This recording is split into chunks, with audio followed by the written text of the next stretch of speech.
This episode is brought to you by CarterComics.com. It's your one-stop shop for all your comic needs, whether it be graded or raw. Carter Comics has got it all. All you gotta do is go to CarterComics.com, fill your card up with all their amazing comics. Use the discount code FREAKNET, FREAKNET. Save you 10% at checkout.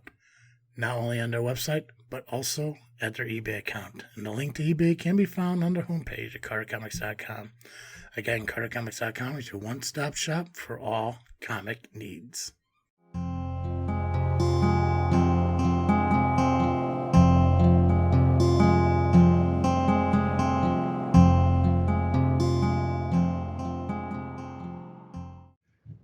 Greetings, listeners, and welcome back to another episode of this freaky show.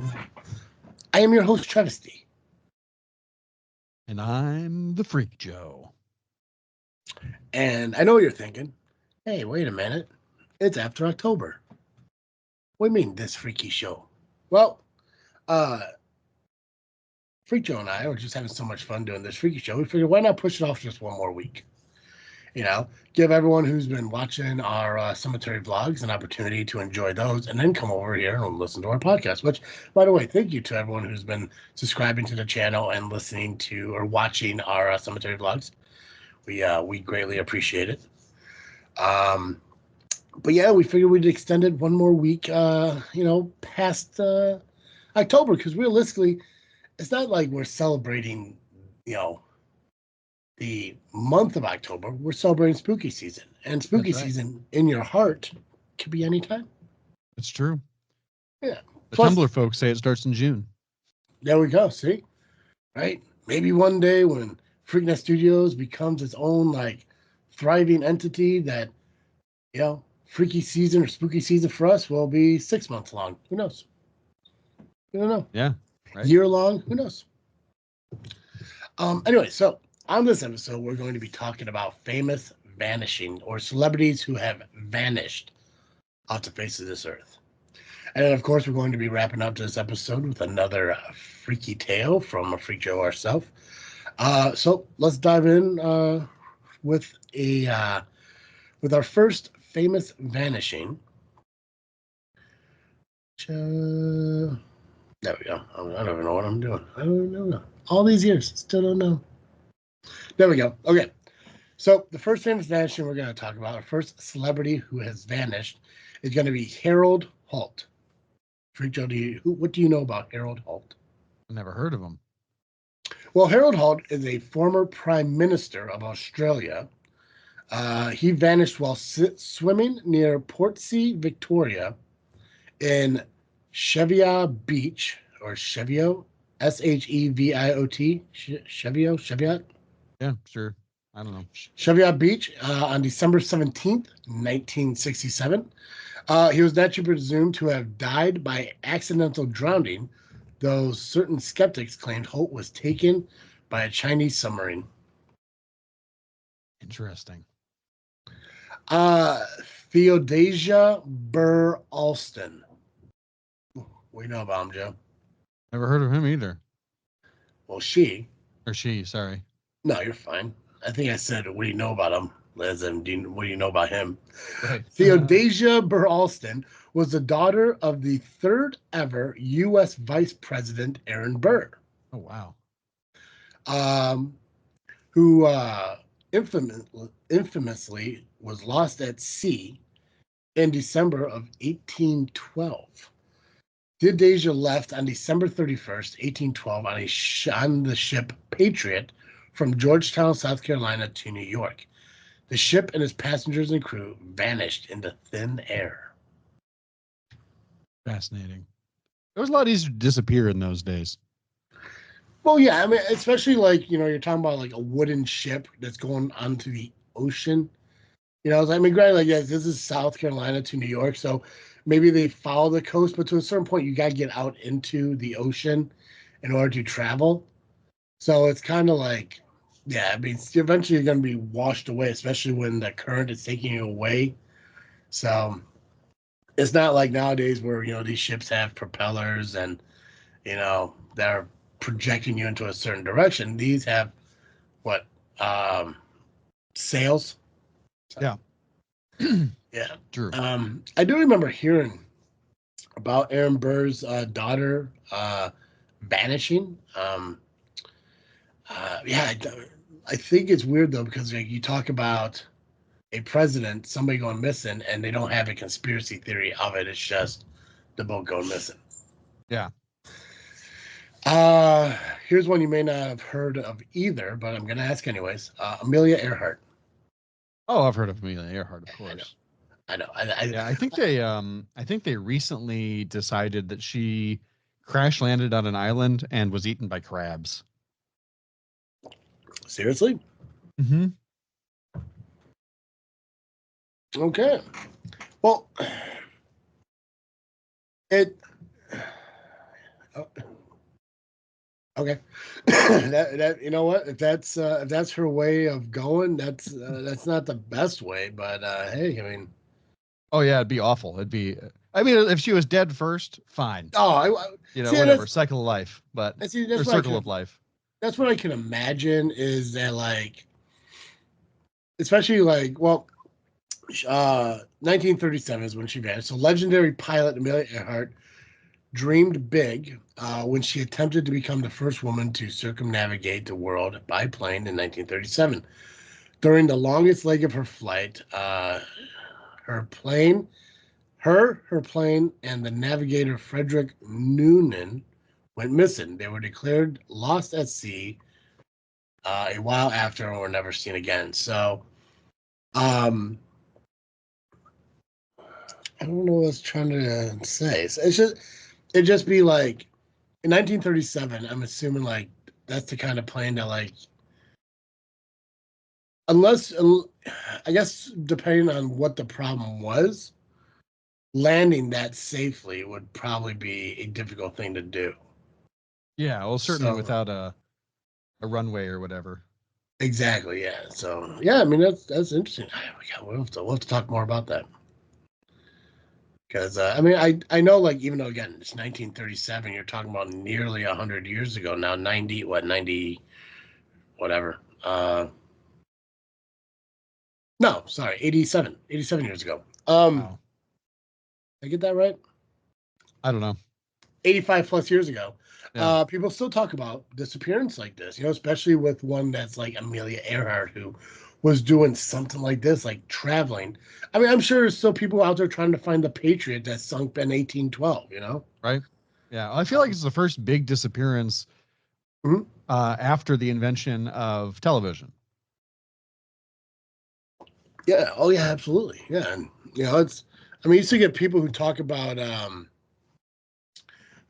like ships going down in the Great Lakes, and they're still finding these old wooden ships in the Great Lakes, you know? So it's, yeah, shipwrecks, plane crashes. I'm sure somewhere out there they're still talking about the Malaysia flight from just like a few years ago that Oh just yeah. vanished. You know, so Flight 370 or whatever. something like that. Yeah. God, that was Uh, in 2014. See, okay, Oh, I was gonna say like 17 or 18. yeah. Like it didn't seem it was 10 years ago. Right. Um, Michael Rockefeller. I recognize the Rockefeller name. So Michael was the son of New York Governor Nelson Rockefeller. He was 23 years old when he went missing back in November of 1961. Rockefellers have spent a lot of time with the native Asmate tribe, ASMAT, if I pronounced that right. If I didn't, I apologize. The native Asmate tribes in New Guinea when he disappeared. Some have speculated that Mike went native.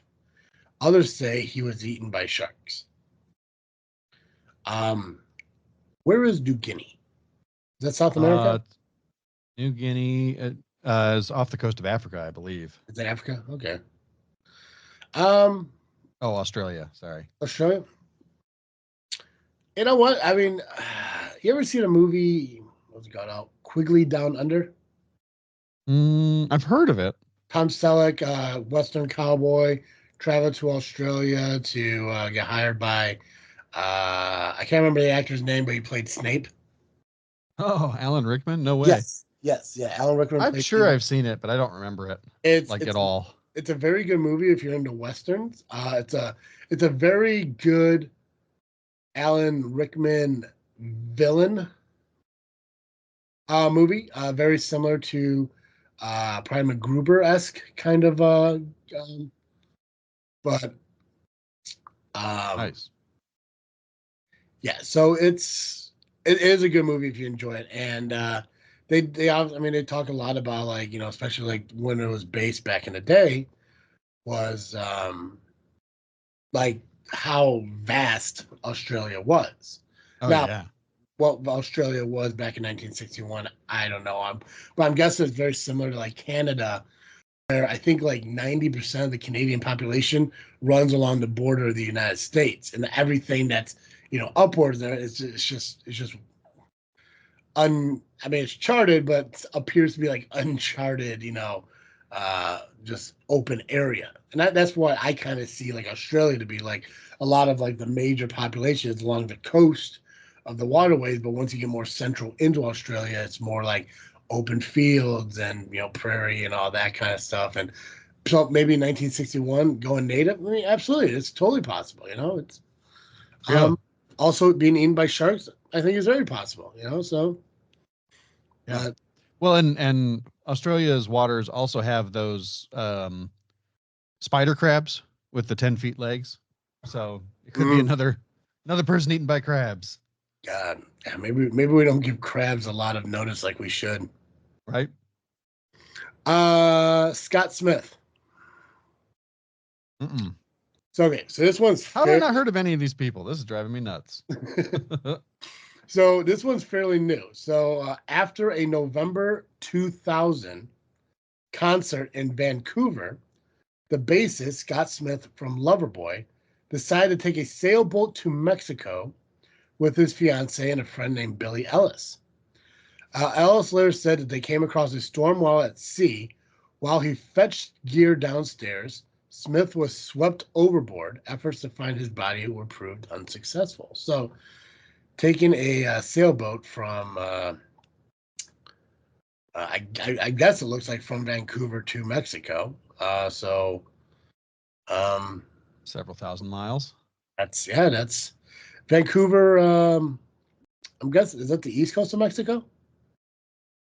Vancouver, yeah. I think Vancouver's on the west side of Canada. Is it what? Because I'm assuming west. I would think it was west, but I just wanted to assume east because that would be like the more populated side. But I could be wrong. Again.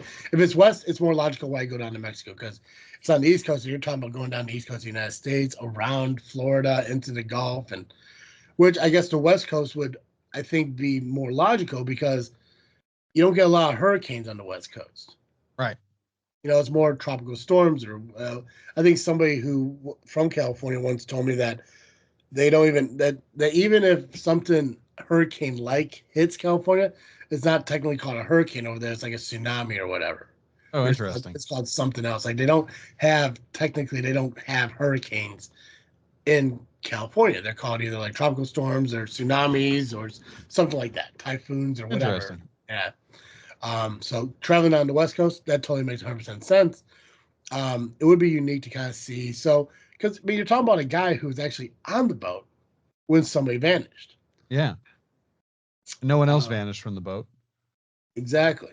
Another well-known Jimmy Hoffa, Ah, there's someone I finally heard of. union leader and mafia associate. Jimmy Hoffa's disappearance wasn't necessarily a surprise, but his face remains a mystery to this day. He vanished from a Detroit restaurant parking lot in 1975 on the same day he was gonna meet with mafia bosses. It's widely assumed he was murdered. This one, I think I've seen more documentaries and speculations um, about where his body could be. I know on MythBusters, if anyone doesn't know, it's an incredible old show that's not on anymore, and I wish they would reboot it because it's fantastic. But Mm-hmm. people try to bust myths and speculations, and one of them was Jimmy Hoffa being buried at a Giant Stadium in New York. Um, Oh, Apparently, there was this huge bump that was kind of like in the field, and they would run these machines over that would show underneath, like underground and stuff. And clearly, obviously, it proved it wasn't him. Or else we probably would have heard about that and all that. Right. But that's probably the one that I hear more about even podcasts talking about like how he went missing, what the speculation was on what happened, and one of the biggest ones that were talked about was he was taken away because of certain things that he did as a union leader. So Fascinating. I always I have no real evidence to prove it. Yeah. But I know a guy in Benton County Mhm. whose grandfather was in the like in Al Capone's inner circle. I believe it. And so there's a part of me that assumes that Hoffa's buried somewhere in Benton County, Indiana. Just because like feels like something that could be possible, I 100%. Dude, So that's the thing too. It's like even though because like they're talking about like what like Detroit. Yes. uh-huh. That's close enough. Yeah. Oh yeah. Maybe it was. If it was. Yeah. I mean, it's totally possible. It's totally logical. And um, I think like as people kind of like look at these like more and more, like they kind of branch out from like the expectations of where it could be to the well, maybe it's unlikely, but very possible. You're telling me you can throw somebody in a van and travel into Indiana? Like, come on now, it's possible. Virginia Dare. Virginia Dare. I've heard the name, but I don't think I know who she was. So Virginia Dare was the first child born to English parents in the New World. Oh yeah. All right. Did she Virginia, disappear in the Roanoke thing?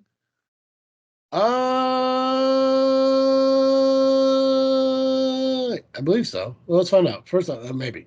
Yeah, I think it is. Virginia Dare was more or less the poster child for American colonialism. When she was a toddler, her grandfather went to secure more money for the settlement.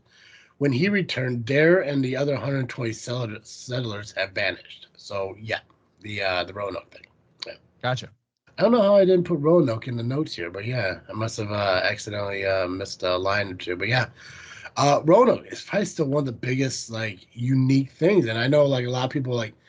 I think the most common thing I heard was that the colony was in need of help, and they traveled to a local Native American tribe for assistance, and they ended up just kind of just staying. Mm-hmm. That's Yeah, that makes the most sense to me. yeah. Um, Also, I mean, obviously Roanoke and all that stuff was on the East Coast and everything, where weather is a little bit rough and stuff, and being gone for quite some time, it's yeah. I mean, you probably get to a point where you're like, we don't have enough supplies, we need help, and yeah, I think there was a map that kind of showed like where they projected they would have gone. Um, and I don't think they believe like they all made it there, but at least some of them did, and when they did, they kind of well, it's I guess it's um what was the term for the Rockefeller guy? Um, that he went quote unquote native. It's like he probably just acclimated Oh right. to a new way of life, which makes a lot of sense. If you're trying to survive, do what you're capable of doing in order to survive and stuff. So, and Roanoke, obviously, and it's unique too because when you show up, especially back in the day, back then, you come back. I mean, how much did they really look? Like how much resources did they really have to look? That Right. I'm assuming they're not traveling long distances north, south, east, and west, whatever, to find this colony. They just see everyone's gone, and that's just it. And I think what is it's was it that they found Roanoke or something carved into a tree, or they found a word carved into? Croatoan, I think. Okay, yeah. What exactly was that? Like, I never actually. I'm sure I was told what it was, but I never actually remember what that was. For some reason, I'm looking on the Virginia Dare Mhm.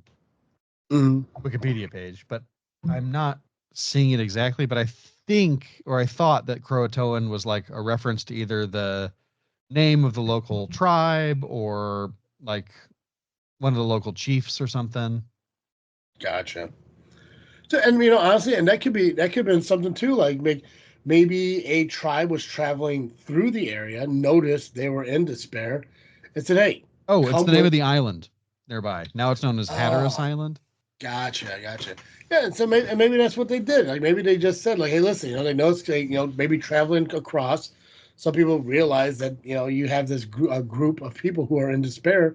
Say, hey, come with us, you know, whatever." And they did, and probably at that point, people are like, "Oh no, they're gone. What happened?" Like, well, they must have been, ravaged. It must have been, is whatever. It's like, okay, well, it is what it is now because I mean, you don't have, the FBI and people searching and throwing stuff on social media and hashtag Roanoke and all that stuff. So I think the efforts in searching weren't as vast. So, um, another well-known one, DB Cooper. Oh yeah, he just like got off a plane or something, right? Uh, Yeah, getting off a plane is one way of putting it. Yeah. Yeah. In 1962, a man calling himself DB Cooper boarded in Portland, Oregon, which he promptly hijacked by claiming he has an explosive. After laying the passengers off the plane in exchange for $200,000 in cash, Cooper had the pilot take off once again before parachuting out and disappearing into the thick forest of Washington. Right. So, yeah, he definitely got off the plane. He just happened to do it while in midair. Yeah, yeah.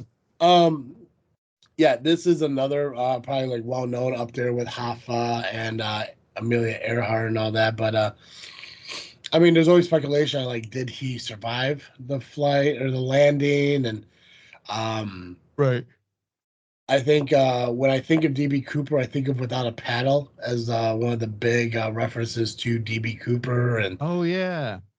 Um, yeah, it's just unique because I also think this was like probably more during the colder weather time too in '62. So, um, I mean, if he made it, he made it. They don't. I mean, to this day, I don't think they really know who he really was. But yeah, he just went by DB Cooper. Yeah. That's fascinating. He not he, just in general, up until 2001, it was actually like pretty normal to hijack planes. Because like the idea, it's kind of like if you've ever worked retail, Mm. um, they tell you like if someone comes to rob the store, just let them. Oh yeah, Report it later. It's not worth fighting them. It's not worth losing your life over it or getting hurt or hurting them, and then now we have to deal with the liability of that. It was the same thing with planes. It was just like, if someone tries to hijack a plane, like take them where they want to go and land the plane, and you're not going to hurt anybody, and it'll be fine. It's just a plane hijacking. And then, of course, 2001, it was the first time that someone tried to hijack a plane and then crash it into something. And then yeah. now you can't do that anymore. Thanks for ruining it for everybody, Osama.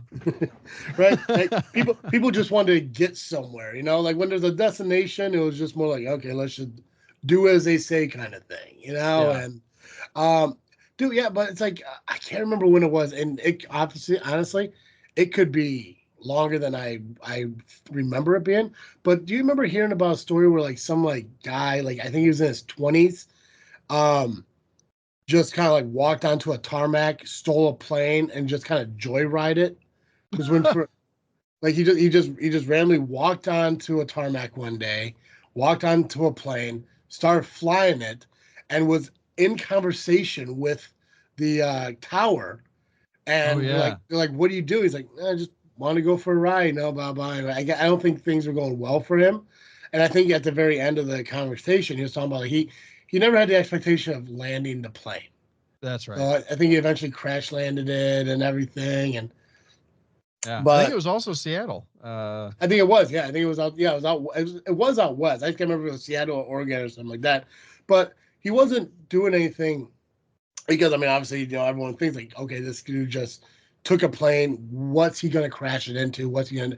And yeah, I mean, he just started having a conversation with Tower, and he's talking about how like he's just enjoying life at that very moment because from the perception of what everyone entailed or the perception of what everyone got was down the line while talking with him, he never really enjoyed life that much, and this Yeah. was his way of going out. But yeah, I think he found an open field and said, hey, I'm just going to crash here or whatever. And he eventually did. But yeah, it was just unique. Like that happened. And that was like just a random, like, wait, what just happened kind of thing. Like some dude just walked onto a tarmac and got into a plane and just took off with it. And, Right. but yeah, Don't have keys or anything. You yeah, just, or you left the keys in there. What the hell? right. Yeah. So, and like I said, I mean, to me, that was probably like within the last 6 years, but that could be 10 years old too, you know? So it's, anywho, we got two more. Frank Morris. Mm-mm. Frank Morris was the architect of the only successful escape from Alcatraz. Oh, nice. Good for Frank him. Frank Morris disappeared in 1962 after breaking out of the infamous island prison. Morris, who some believe successfully made it to Argentina, was played by Clint Eastwood in the 1972 movie Escape from Alcatraz.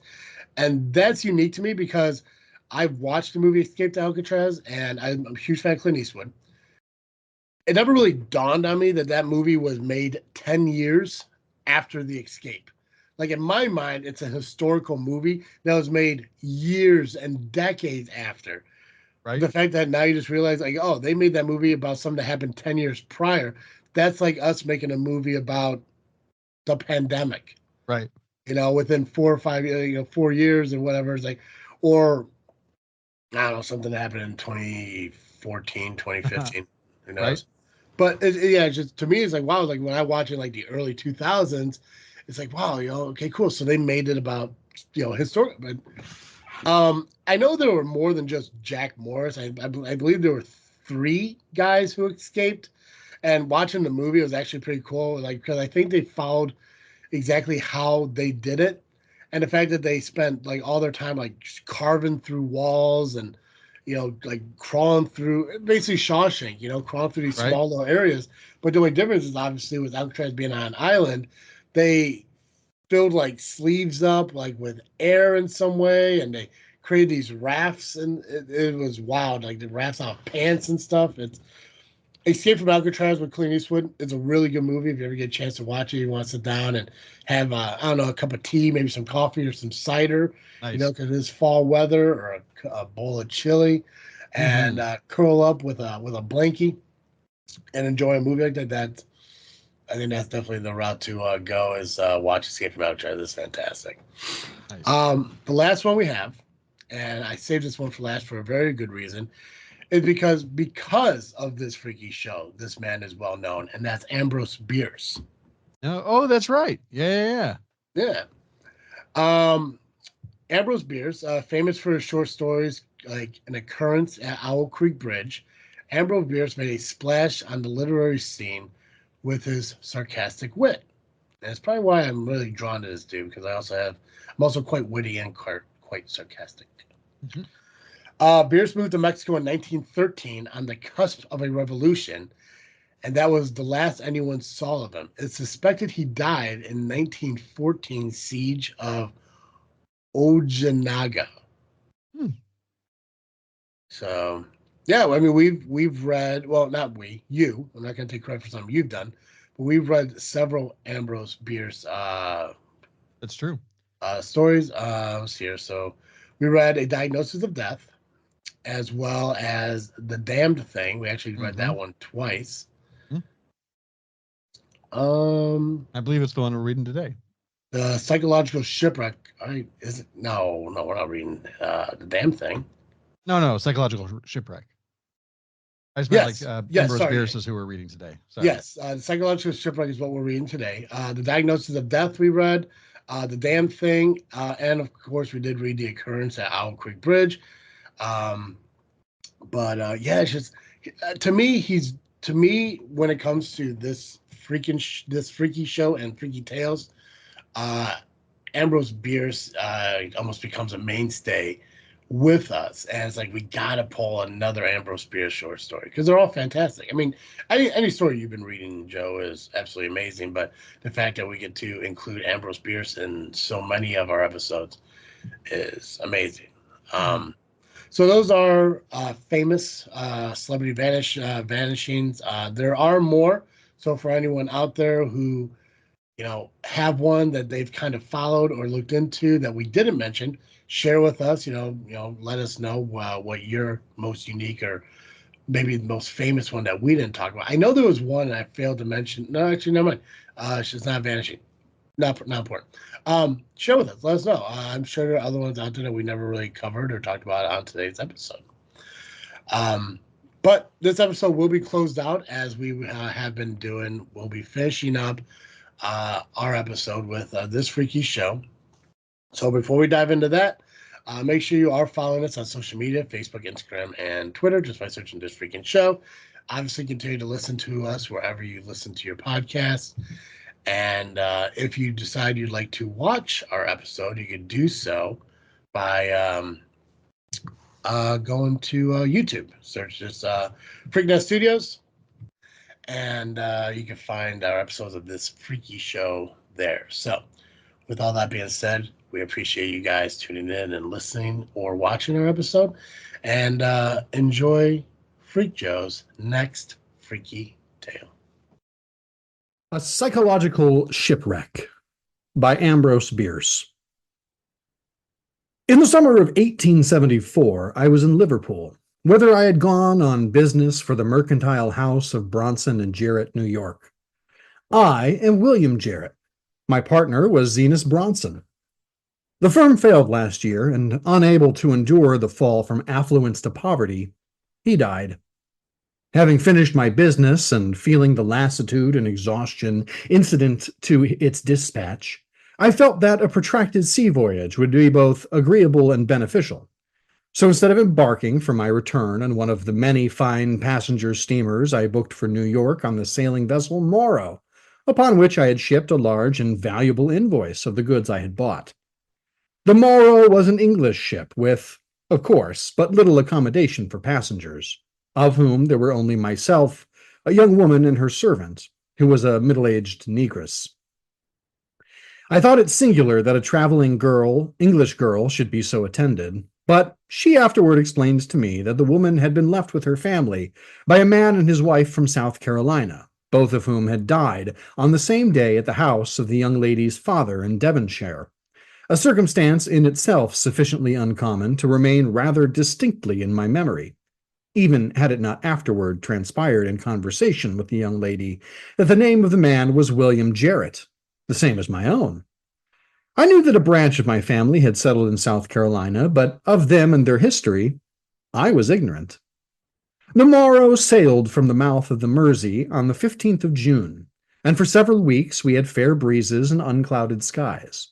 The skipper, an admirable seaman, but nothing more, favored us with very little of his society except at his table, and the young woman, Miss Jeanette Hartford, and I became very well acquainted. We were, in truth, nearly always together, and being of an introspective turn of mind, I often endeavored to analyze and define the novel feeling with which she inspired me, a secret, subtle but powerful attraction which constantly impelled me to seek her. But the attempt was hopeless. I could only be sure that at least it was not love. Having assured myself of this, and being certain that she was quite as wholehearted, I ventured one evening, I remember it was on the 3rd of July, as we sat on deck to ask her, laughingly, if she could assist me to resolve my psychological doubt. For a moment she was silent, with averted face, and I began to fear I had been extremely rude and indelicate. Then she fixed her eyes gravely on my own. In an instant my mind was dominated by as strange a fancy as ever entered human consciousness. It seemed as if she were looking at me, not with, but through those eyes, from an immeasurable distance behind them, and that a number of other persons, men, women, and children, upon whose faces I caught strangely familiar, evanescent expressions, clustered about her, struggling with gentle eagerness to look at me through the same orbs. Ship, ocean, sky, all had vanished. I was conscious of nothing but the figures in this extraordinary and fantastic scene. Then all at once, darkness fell upon me. and anon from out of it, as to one who grows accustomed by degrees to a dimmer light, my former surroundings of deck and mast and cordage slowly resolved themselves. Miss Hartford had closed her eyes and was leaning back in her chair, apparently asleep, the book she had been reading open in her lap. Impelled by, surely I cannot say what motive, I glanced at the top of the page. It was a copy of that rare and curious work, Denneker's Meditations, and the lady's index finger rested on this passage.